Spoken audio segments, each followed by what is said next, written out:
Hola, ¿qué tal, amigas y amigos? Sean bienvenidas, bienvenidos nuevamente a una emisión más de su contenido Chavorrucos Network. aquí por la plataforma Educadoras Network. ¿Cómo estás, Iván? Bien, ¿tú cómo estás? Bien, pues muy contento porque ya tuvimos ahora sí que el debut. Ya nos presentamos en la sociedad. En la sociedad, exactamente, ya la quinceañera llegó a las grandes ligas. Ya bailamos. Efectivamente, ya presentamos la semana pasada la plataforma Educadoras Network. Tuvimos un escenario pletórico en el marco de los festejos por el Día de la Educadora. Estuvo genial, la verdad. ¿Tú cómo te sentiste? Muchas gracias por su presencia, por haber estado con nosotros en ese momento tan especial, en nuestro primer vals. Exactamente. Y pues, sí, realmente muy contento de la convocatoria, del lugar, todo, la verdad estuvo muy padre. Así es, no pudo estar en mejor condición, en mejor contexto en la Escuela Nacional para Maestras de Jardines de Niños, amigas y amigos. Y bueno, justamente el día de hoy tenemos un tema que es a la carta. Nos lo pidieron, como recordarás. ¿Cuál nos pidieron? Y el tema es la educación preescolar, asunto de mujeres y hombres también. ¡Ándale! Pues efectivamente, sin duda, este es un tema de la mayor relevancia por implicaciones de carácter social, cultural, histórico. Sabemos, y lo platicábamos tras de cámaras, que pues la educación infantil, tanto formal como informal, siempre ha estado muy de la mano con esta idea de la cercanía hacia la figura femenina, claro, ¿no? Tú tenías por ahí una teoría que estábamos comentando, no sé si quieras compartirla en este momento, por qué esto ha venido ocurriendo, y después hablamos de por qué esto tendría que ir avanzando, evolucionando, modificándose para incluir a el hombre también en esta primera etapa de la vida. Sí, de hecho lo que estábamos platicando justamente era que independientemente de lo cultural, si hay una cuestión natural relacionada a que la mujer es básicamente la raíz, ¿no? Y de esa raíz pues sale el retoñito, que es el niño, y bueno, tratando de juntar estos dos conceptos de raíz, retoño y de dónde proviene, pues eventualmente pues la mujer viene siendo, bueno, el niño y la mujer están unidos naturalmente, y por eso la importancia pues de que al inicio de lo que son los primeros pasos y la educación y la cercanía hacia la mujer en las primeras etapas pues es muy natural, diría yo, independientemente, y que vamos a abordar todo el contexto pues social y que viene pues de toda la historia de la civilización, ¿no? Pero realmente creo que sí hay un nexo natural, una unión natural de que pues proviene de más, un poco más de cercanía hacia la mujer.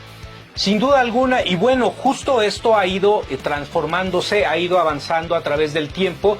Finalmente, los seres humanos somos entidades biológicas, pero también psicológicas, sociales, culturales, y poco a poco esta participación del hombre, tanto en las primeras etapas de la vida, en la educación familiar, la educación informal, como ya en los niveles educativos, desde educación inicial, nacimiento a los 3 años, educación preescolar de los 3 a 6 años aquí en México. Iván nos va a platicar una experiencia interesante en otro contexto, ya verán ustedes, y posteriormente la primaria, la secundaria, la preparatoria, la universidad. Ya no los queremos espantar, todo lo que tienen que estudiar, por supuesto, pero bueno, ocurre que paulatinamente se ha buscado que el hombre también participe desde esas primeras etapas de la vida, en el acompañamiento, en la responsabilidad, en la educación, en la crianza, en la formación emocional de las niñas y de los niños pequeños. Y bueno, esto es lo que nos lleva, por un lado, a explorar inicialmente cuáles serían las características generales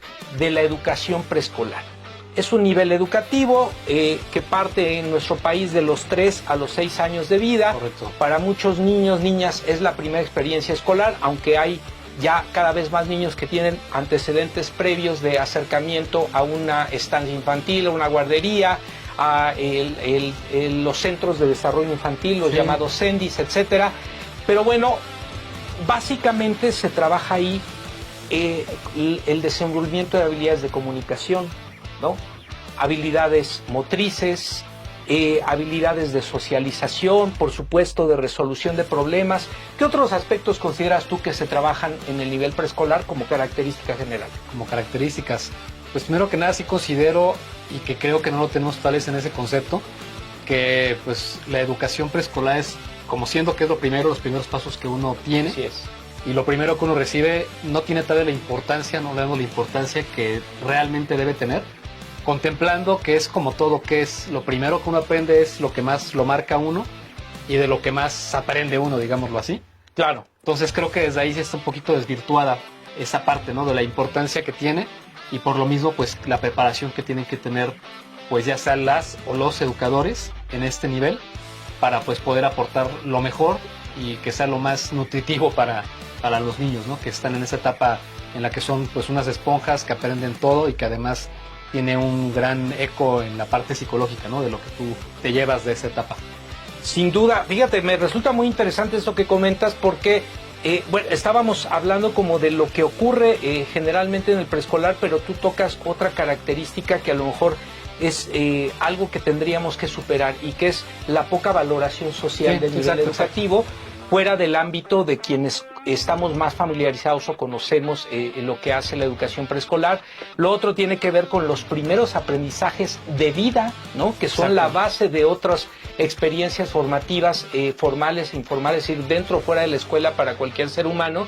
Y el otro aspecto que me parece que nos invitas al debate, ¿no?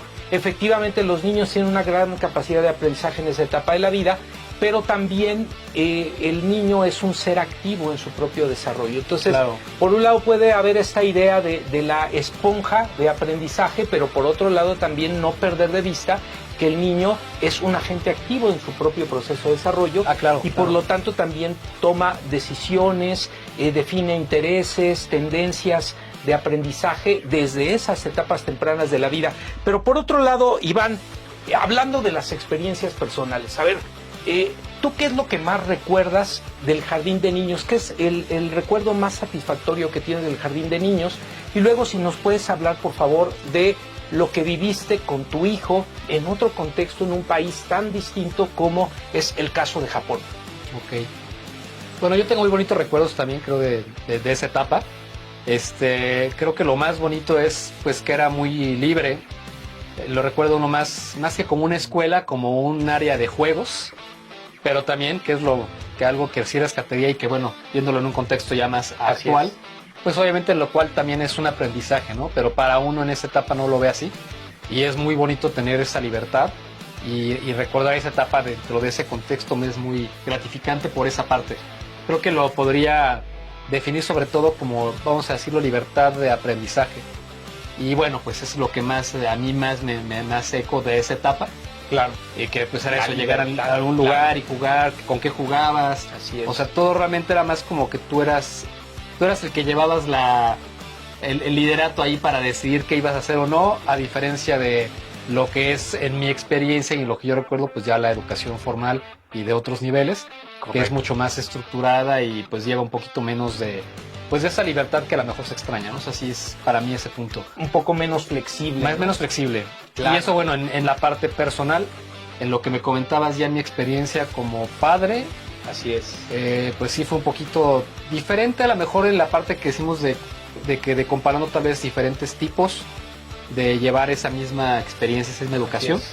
En mi caso, yo recuerdo mucho que a mi hijo lo llevaban mucho como a paseos, con diferentes fines. Por ejemplo, puede ser ir a un parque, ir a visitar, no sé, la estación de bomberos, de policía, muchas actividades que hacían todos los niños.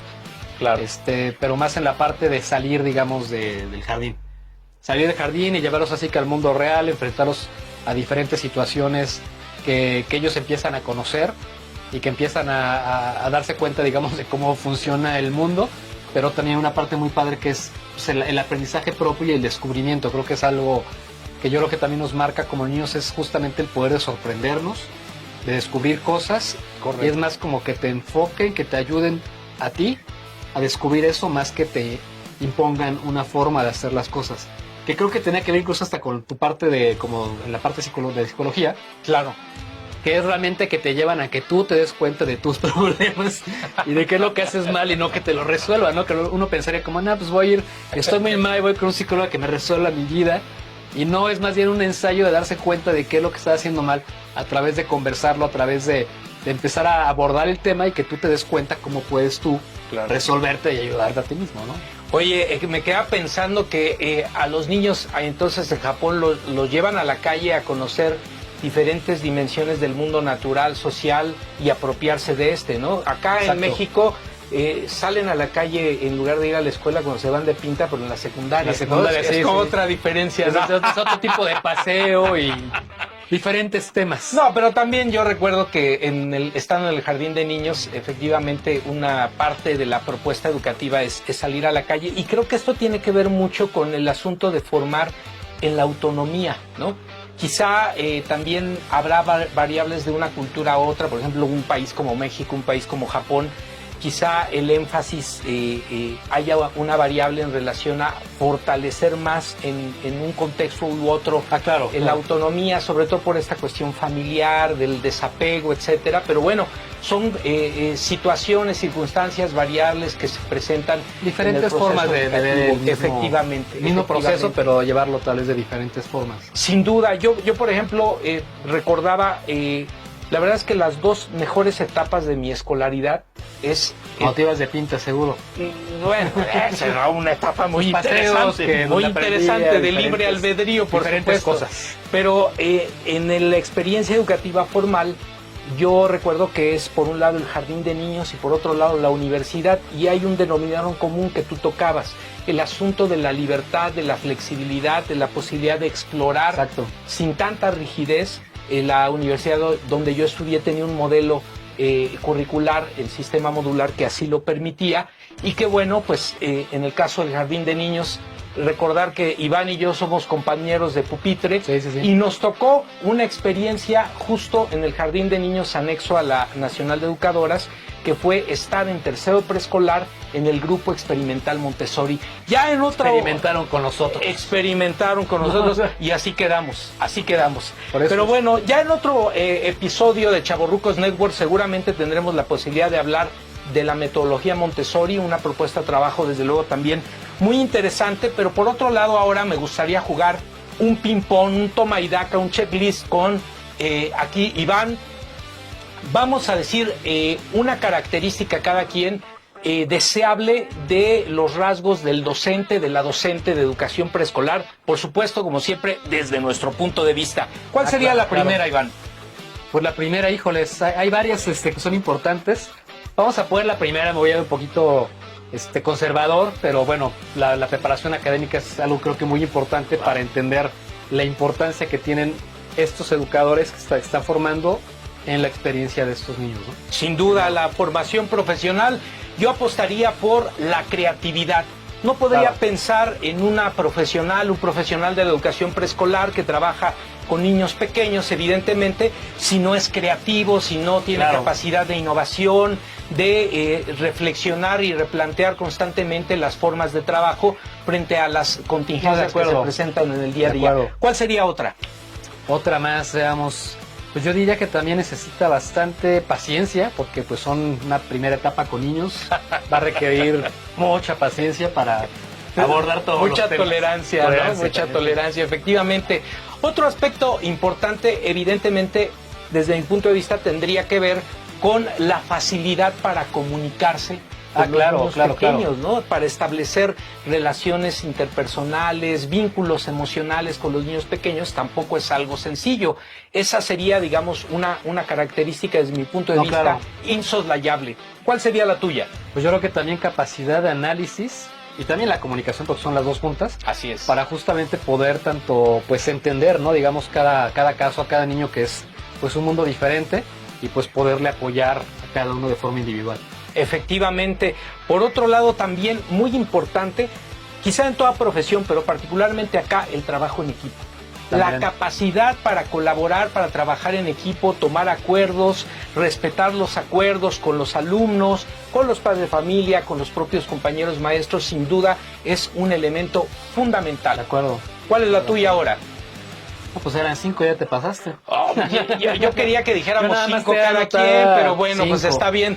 Vamos a dejarlo hasta ahí en este conteo de checklist, las características deseables de docentes, los docentes de educación preescolar. Y esto nos lleva a la pregunta de cierre y de reflexión el día de hoy, Iván.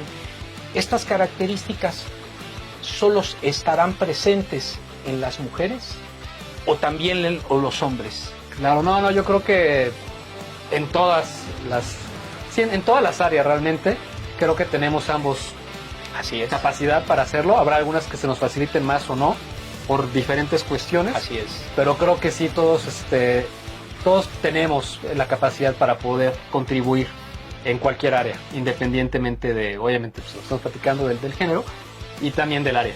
Sin duda alguna. Por eso titulamos el contenido del día de hoy, la educación preescolar, asunto de mujeres y de hombres también. Correcto. Porque evidentemente la presencia, pensemos en un aspecto de cultura como es en nuestro contexto mexicano. Lamentablemente, por diferentes circunstancias, la figura que más frecuentemente se ausenta del grupo familiar es el hombre. Claro. Entonces, qué importante es que haya la presencia de estas figuras masculinas alternativas dentro del grupo familiar, pero también en otros contextos como puede ser la comunidad, la escuela, que acompañen desde su particularidad, desde su propio rol social, cultural, de género, a las niñas, a los niños en etapas tempranas de la vida, al igual que lo puede hacer de manera importante y desde su propia visión las mujeres, ¿no? Tanto familiares, amigos, miembros de la comunidad, como profesionales de la educación. De hecho, creo que hasta es más sencillo si lo viéramos dentro de ese contexto, porque si en una familia hay papá y hay mamá, o sea, los dos roles, tanto de hombres como mujeres, ¿por qué no va a haber el mismo en la educación? Así si es. es algo que es parte de nuestro núcleo y lo vivimos día a día, Es se correcto. me haría como mucho sentido común, independientemente de los roles que tengamos pues ya designados, más que nada pues en un contexto social, y ya eso ya varía pues de país en país, de cultura en cultura. Así es. Pero esencialmente creo que esa sería para mí la respuesta clave, sería si hay papá y mamá en casa, ¿por qué no va a haber educadores y educadoras en un jardín? Es correcto, es correcto. Y fíjate que echando memoria, Iván, y ya para ir cerrando el día de hoy, amigas y amigos, creo que en mi experiencia del preescolar no me tocó tener maestros varones, ni siquiera educación física. Había algunos varones que eran trabajadores de apoyo. Había un doctor, Sí, el doctor, sí me acuerdo. el doctor, y pues habría sido muy interesante, muy importante la presencia también de profesionales de la educación preescolar en mi experiencia formativa. No sé en tu caso, que además compartimos Claro. plantel. No, pues igual pienso exactamente lo mismo. Yo creo que además conforme se van realizando esos cambios, se va volviendo también una normalidad, ¿no? Tal vez al principio es donde está la parte que se vuelve discordante porque pues no estás acostumbrado a Así es, verlo así o a es. vivirlo. Yo creo que una vez que se va emparejando, conforme van ganando camino, se vuelve ya algo mucho más normal, y también para la sociedad, para los papás en este caso, pues el aceptarlo y el darle la importancia que también tiene, ¿no? Un hombre en la educación de los pequeños. Sin duda alguna, así que amigas y amigos, ya lo saben, esto fue su contenido Chavorrucos Network. aquí por la plataforma Educadoras Network. Hasta la próxima.